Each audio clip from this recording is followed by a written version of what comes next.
Greetings, and today I have another card reveal sort of thoughts and opinions video. So I posted one yesterday because I think there were 6 new cards that came out.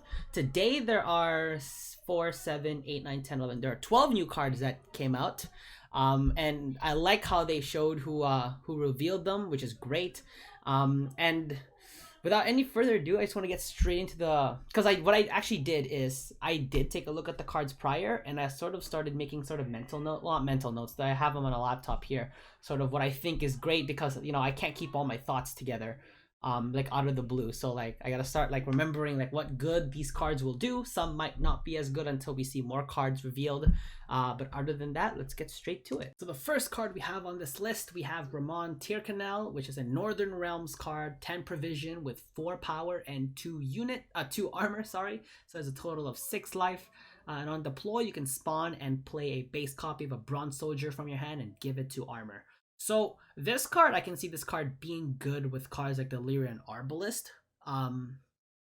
which is an extra charge engine that can come to your field for those if you're running a order charge based deck. It's also good for summoning another Quaidweni Revenant with that extra 2 armor, so it's probably going to stay a little bit longer with that 5 extra power. Not to mention, if you manage to time it right, then you can keep spawning more Quaidweni Revenants. So I can see this card being quite a bit of a threat, and it's a good support for sort of those cards that are already pretty strong in the Northern Realms faction. Of course, we'll have to wait to see what other cards come out in the Iron Judgement expansion before we can see the full potential of this card, but I can see this card sort of already working with those 2 core engines. And yeah, well, can't wait to see. The problem could be is that it is a 10 for 6, so you are giving a lot of provision for just a total of 6 for a 6 life unit. But its ability is actually pretty strong, that it helps you create that 1 extra engine on the field that's even more protected, so you can benefit from its abilities even more. Next, we have the Redanian Archers from the Northern Realms faction. It is a 5 provision, 3 power, 2 armor card. It does have the Zeal keyword, and on order, you damage an enemy unit by 1 with 1 charge initially, but as long as it has armor, it gains an extra charge at the end of your turn pretty much. So this card is a good progressive damaging card. The thing is, at only 5 total life, it might, when I say total life, I mean I'm adding both the power and the armor, because I know only 3 is kind of towards the score, but it has overall pretty much 5 life.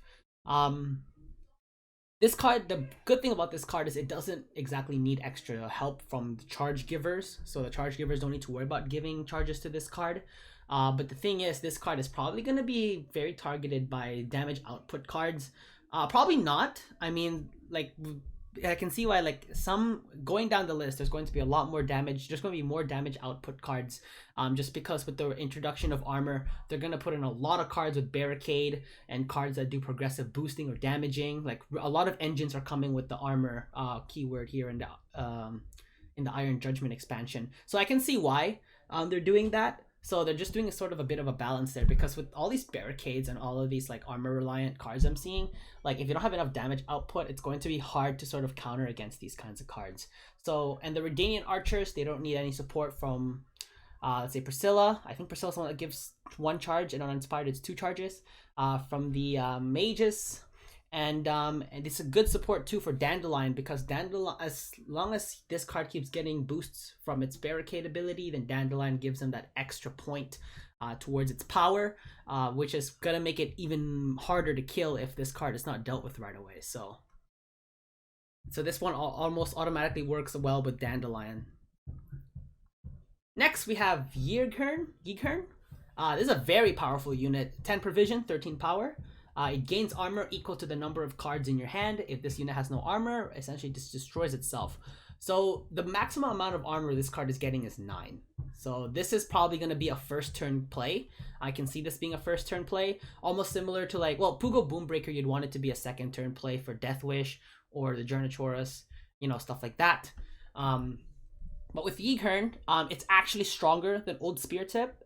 Plus, it's 5 less in provision. So even if this card does get destroyed, it's not so bad, because it makes for a pretty decent Osville target. If you ever want to run Renew, you can always renew it and bring it back and run it back again with the 9 armor if you do it on the first turn. So I can see some potential with this card going, especially into dominance decks. for sure. As long as this, cause at 9 armor, I don't think there's any cards that can do 9 damage output. The only way to probably get rid of this card without damaging it is absolutely getting rid of it with, let's say, a Scorch, Curse of Corruption, Leo Bonheart, you know, the likes. So I can see this card being such a pretty big threat on the field when it comes out. Plus, I like that artwork. It's just crushing a poor human. I don't think it's as big. It doesn't look that big. It's just super, super long. It's like a super long, like, centipede or something. With, like, a face of a praying mantis. Alright. Next, we got Wagonburg. I like this art from the Thronebreaker series. I always love playing with this card in the Thronebreaker game. Speaking of, I actually haven't even finished that game yet. I really should. It is a barricade neutral card, so it can be used by any faction. And at the end of every allied turn, give 1 armor to adjacent units. So this card is good for giving that extra armor to those barricade extra cards. So for example, the Dwarf Berserkers, the Redanian Archers from the Northern Realms, and the fact that this is a neutral card is very flexible, as long as it can stay alive, of course. And at 6 overall life, it's not going to be so easy to get rid of this card, but it is relatively easy to get rid of the armor. So this armor mechanic that's being added actually sort of protects the creatures even more, so they actually sort of get to stay in the field a bit longer, because the damage output I've seen, like, I don't think any card exceeds the damage of 6. So obviously this card can get destroyed by damage output of 6, but it's not likely that you'd want to use that on a card like this. While it is going to be a very strong engine, I feel like there are just a lot of other cards that you need to worry about. So it's sort of coming down to that, like, deciding what you want to use up your damage output cards on, because the more these kinds of cards come out for Iron Judgment, the more those damage output cards become even more valuable, right, in the long run. So next card, we have the Highwayman. It is a 4 provision, 3 power, 1 armor card, so it's essentially a 4 for 4. And on deploy, you damage an enemy unit by 1. If it has armor, you damage it by 3 instead. So this card is not going to be guaranteed to kill any other card, except probably, no, not even, it can't even kill itself. Because as long as a unit has more than 3 health and no armor, this card can absolutely do nothing to it. So I don't think this card is going to be used mainly for wanting to destroy cards. It's probably going to be mainly used for that armor disruption, because taking out 3 armor is quite a bit. So you can actually deny the Wagonburg its ability. You can deny the Redanian Archers its ability if they're not boosted. You know, the like. So, and I don't remember how much Dwarven Berserker has. But yeah. So that would be the only way I can see this card being good for. And because of the kind of damage it's giving out, it's not gonna kill anybody unless you get a card down to 1 before playing this card, in which case, good job. But I would find it more value in armor disruption. So there's that. Next card, we have Assault. This is a 4 provision special card. I'm pretty sure this is a crime card. You damage an enemy unit by 4. Actually, yeah, it is a crime card. Okay. And if you control 2 Salamandra units, deal 6 damage instead. So I think Salamandra is the sort of the family in the Syndicate. I don't remember if I saw it just yet or if it's gonna come out. I have to, like, remember that. I can't remember that at all. But yeah, here's what I'm talking about with the 6 damage output, because, you know, 6 damage is a lot, especially as a 4 provision card.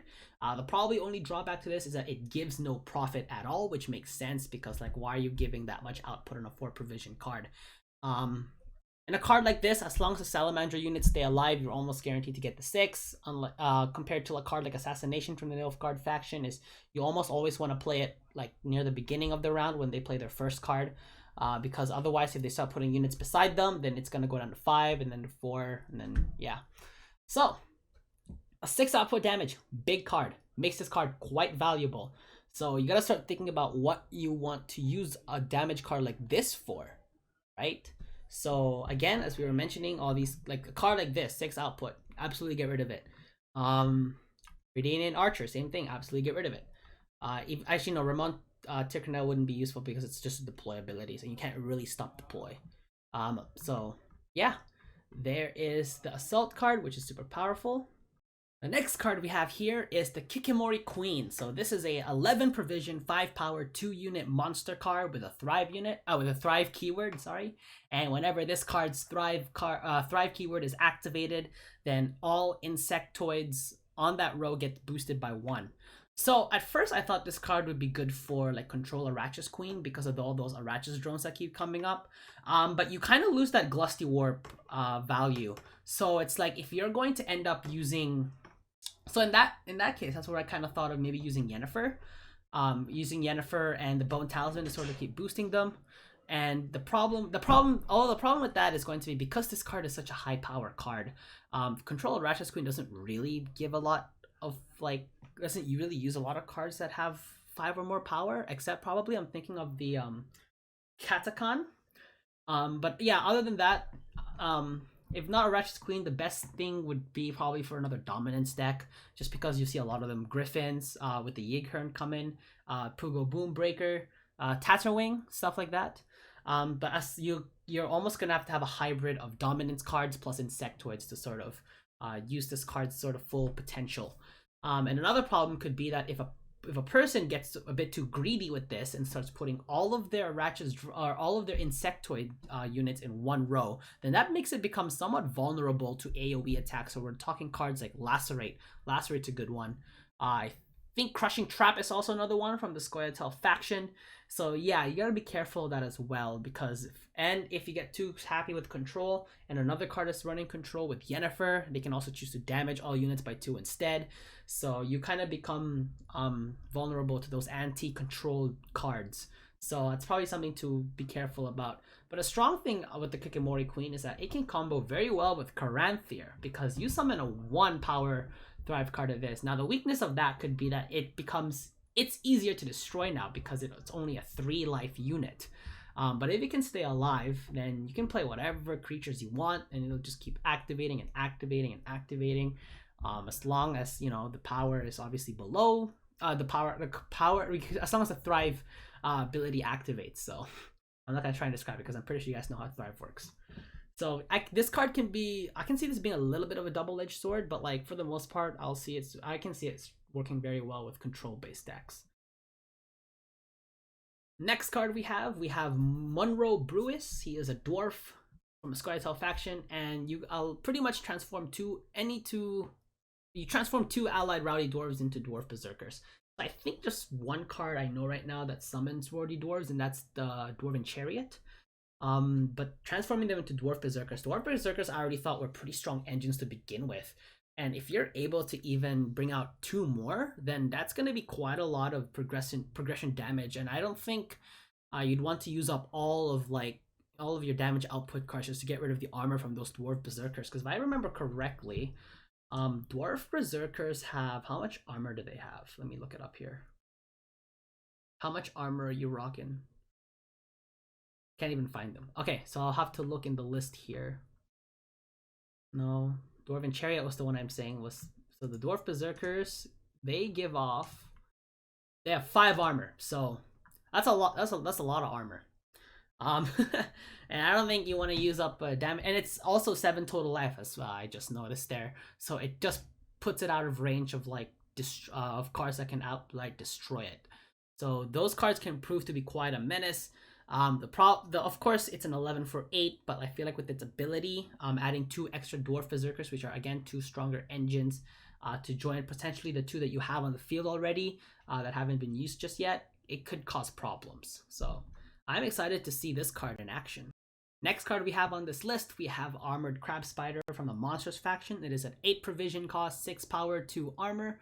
And on deployability, you can apply bleeding to an enemy unit equal to its base power. So this card, as I see, gives off the highest amount of bleeding output that I've seen so far. Of course, it's conditional to the power of the unit that you're targeting, but because I know a lot of other bleeding cards, I don't think they can do more than 4. Then potentially this card could have the highest value of bleeding. But because a lot of cards don't have that much power anyway, then it's not so necessary to have more than 4, obviously. But if you see like a big target on the field, like a lot of the big targets from from other monster factions, this card can work perfectly well against them. But the problem for that could be that it could be purified. It could be combo with Vitality to kind of get rid of it. So, but at the same time, as long as you have a bleeding unit, you kind of start activating all of the other vampire cards that kind of benefit from having a bleeding unit on the board. And the bigger the unit, the longer the bleeding, and gets more value. Like as long as that bleeding stays active, then you'll always have one turn where the cards that rely on bleeding are going to get pretty strong. So plus it's only 8 provision. This one's actually super powerful, and the base power is actually pretty high. So I don't see this card like going away from the field either. Next card, we got Miner from the scoia'tael faction. It is a dwarf with the Harmony keyword, and damage an enemy unit by 2 on deploy. If you control a ruddy dwarf, ignore its armor. It's not a super powerful card. I do like that it has the Harmony keyword, so it can probably work well with interracial scoia'tael decks. But the thing is, the wordy dwarf is only gonna, I feel like it's only mostly gonna work with like other dwarf style decks, just because, you know, dwarves and such with Dennis Kramer come in, and you got the Mahakam guards, you know, getting benefits the more dwarves there are in the field. And yeah, so I'm not quite sure what the like, if you want to make more flexible decks, sure, you can use its Harmony keyword and add in the add in extra elves for that elf control and the dryads and such. But I see this working strongly with more of a dwarven based deck, unless you decide to add like other cards, scoia'tael cards to sort of support that. But other than that, yeah, that's all I can see it doing. Damage an enemy unit by 2. You're either wanting to get rid of armor from another card that has 2 or less armor, or providing that extra ping. But the thing is, I wouldn't ever want to use a card like with a damage output this low unless I know it guarantees disrupting them in certain ways. Like for example, this could probably work well with against a Dwarven Berserker, which only has 2 power. So I can outright destroy a Dwarven Berserker. So I think this is one of those cards where it's like, we're not really gonna see the full potential until we see the other cards, because if a lot of the other engines have only 2 power but with like a crap ton of armor, then if there are more of those, then Miner's value is gonna go high up. But if there's not so much of that other than the Dwarven Berserkers, the value is probably not gonna be as high as it is now. So this is one of those like, we'll wait and see what more cards come out.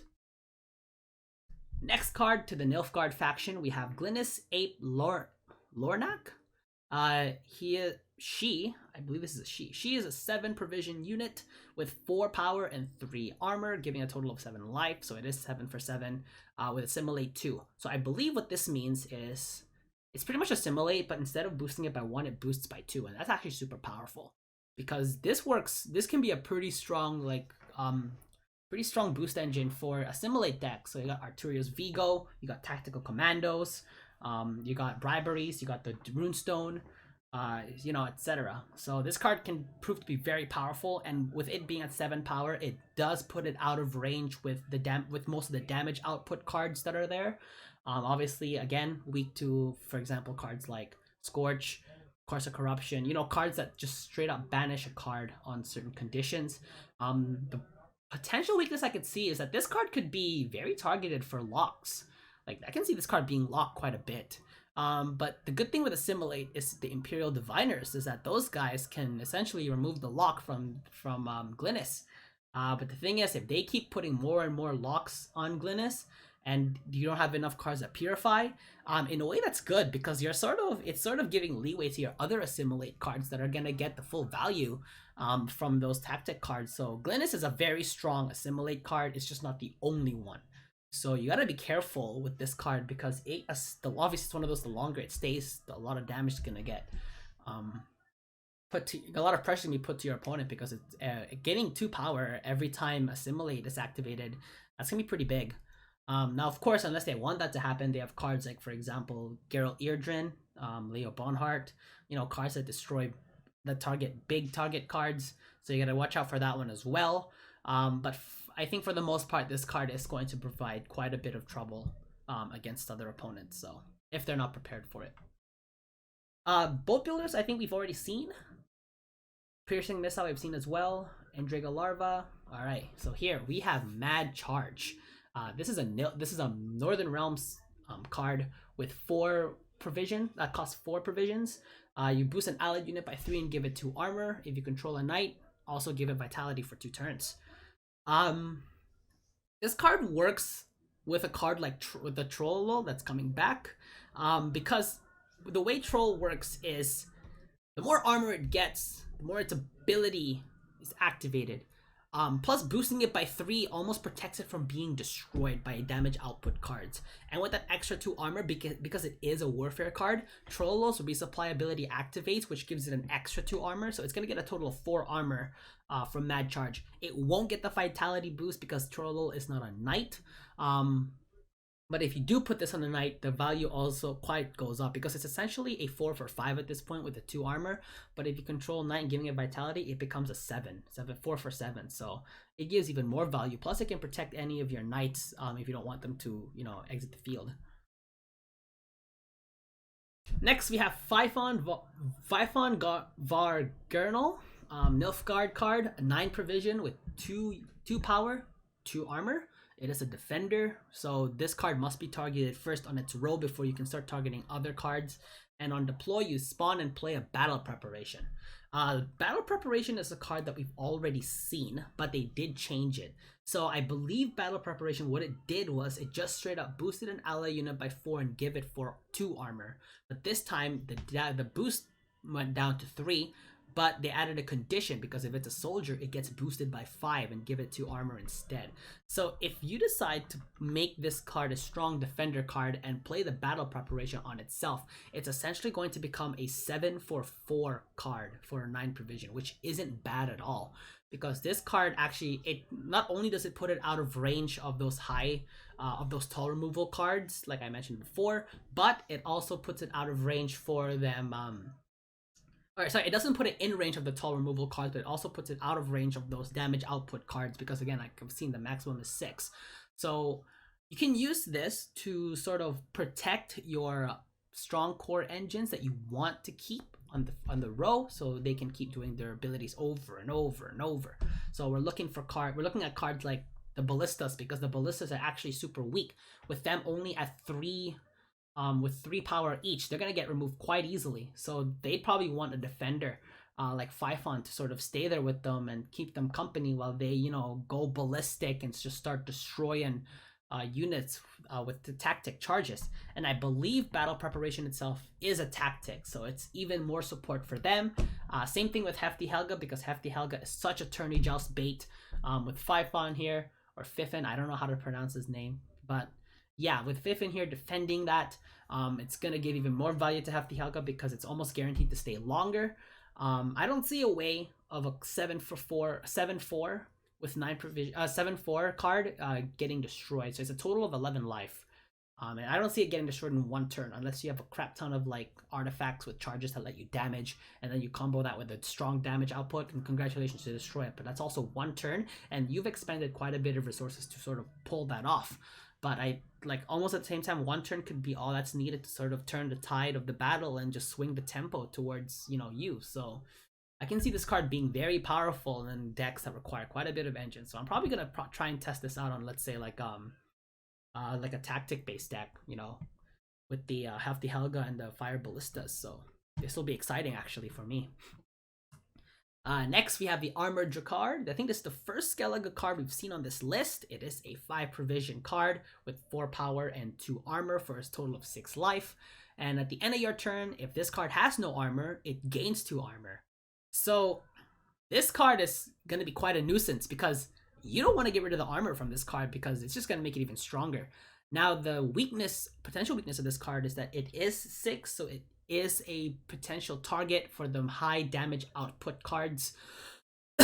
So I'm talking assassination and assault from what we saw back early on top of higher up the list. That could be the weakness of it. So, but unless you manage to destroy it almost outright, if you damage this thing, get rid of its armor and not destroy this card, it's going to get more armor and it's just going to get boosted by 1. So not only does it get its armor back, it's going to get boosted by 1. And if enough of your opponent's units have been damaged, and this card gets boosted by 2 instead, so it makes it even more of a threat. So you want to be careful when you try to play around this card, because obviously you don't just want to keep targeting it. It's almost like you just want to leave it alone and just wait for other cards to come out. So if you're playing a damage output based deck, that's not too bad because you can get rid of this like outright immediately. So I can see this card, if obviously stayed long enough on the field, it can cause quite a nuisance. And it's almost like a unit, like a trap. It's almost like a trap. It's just baiting you to damage it, and if you don't get the job done, it's gonna punish you. So you gotta be careful of that. Battle preparation we've already seen, and I think, and that's all the cards that we have on the current list. I know I've already released a video today, but with these cards coming out, I just had to make another one. If you guys enjoyed this video, leave a like, comment on any cards that you guys liked, don't like, maybe what any possible like improvement that could be made to it. But I don't know, maybe some of these cards will change, but overall I'm actually looking forward to seeing these cards in action. And I did do the nerdy thing, and I did write some notes, so I sort of was able to express my thoughts a little bit better. And subscribe for more Gwent videos. Other than that, this is Enzo signing out. I'll catch you guys in the next one.